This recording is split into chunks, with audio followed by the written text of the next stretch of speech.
Okay, so first thing is when you wake up in the morning, draw the alphabet. All right, what does that mean? That means before you put your feet on the ground, to even like go to the bathroom, or before you hit the ground running, I want you to take your feet and draw the alphabet. All right, so it looks like this. Before I get up to go to the bathroom or anything else, I'm gonna pick up my feet off that bed and I'm gonna draw the alphabet. There's A, B, C, D, E, F, G, H, I, J, K. I'm doing capital letters, but you can do whatever you want. M, N, O, P, Q, R, S, my favorite's the S, T, U, V, W, X, Y, and Z. All right, so we want to treat our feet well. You want to keep them stretched and limber because they're the foundation of the house, of your house. They should be nice and strong for you. And I have 4 other ways here on this video to help you stretch the feet and strengthen your body. Okay? All right, good luck. See ya, bye-bye. Let's all remember that everything is connected. So a lot of times when you have plantar fasciitis and you have pain in your feet, it links and it goes all the way up the kinetic chain. It's connected to other areas. So your knee might be tight, your hips, all the stuff. So easiest thing to do, all right, if you're feeling the tightness in the heel, that plantar fasciitis coming on, or if you're dealing with it, you want to roll on the calves. Now this is my fancy foam roller. It's orange with a little bit of bumps on it. You can actually order one on Amazon, just plain flat. It's a hard styrofoam, okay? And what it does is it breaks up the tightness in the muscles. So I'm gonna place my fingertips here forward. I'm just gonna try to lift up.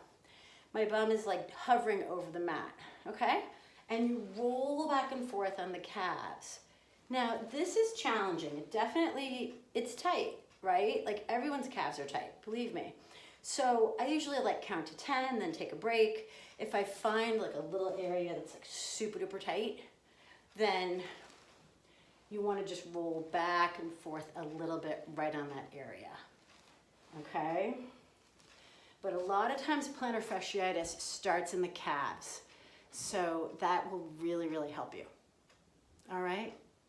Good luck. If you don't like planks, then no worries, because plank to pike is very quick. You're not in that plank for very long. All right, so there's your pep talk.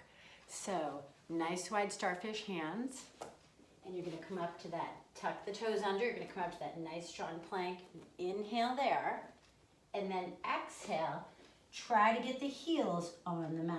So rolling to the balls of the feet, lowering your hips, nice and straight spine, and then pull your stomach in as you exhale and try to get the heels on the mat.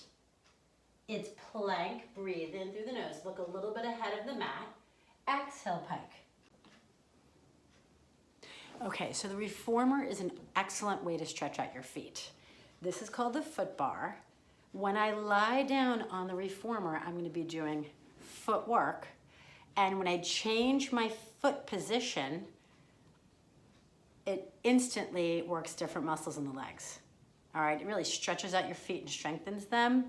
So I'll show you. So you lie down here, and I might bring, for example, my feet in a V, knees in a diamond. You're just lying down on the platform, on this carriage, arms are long, and you're gonna press it away and bring it back in.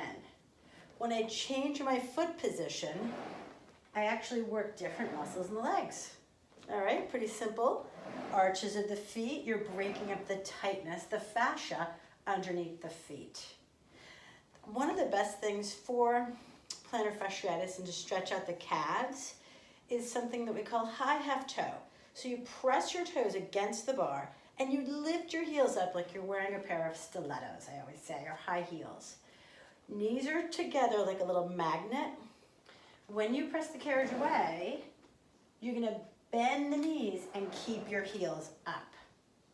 All right, so knees are like a little magnet.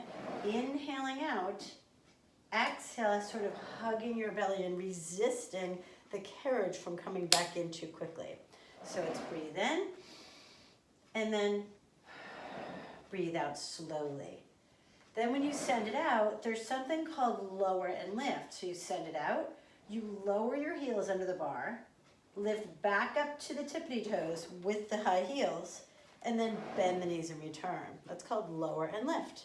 So you lengthen, lower, lift, bend and return. You could keep going. And then we could also do running. When you send the carriage away, high half toe, and then you alternate the heels under the bar. And this is called running. All right, I always say, if this were how we could run a marathon, then we would all want to run.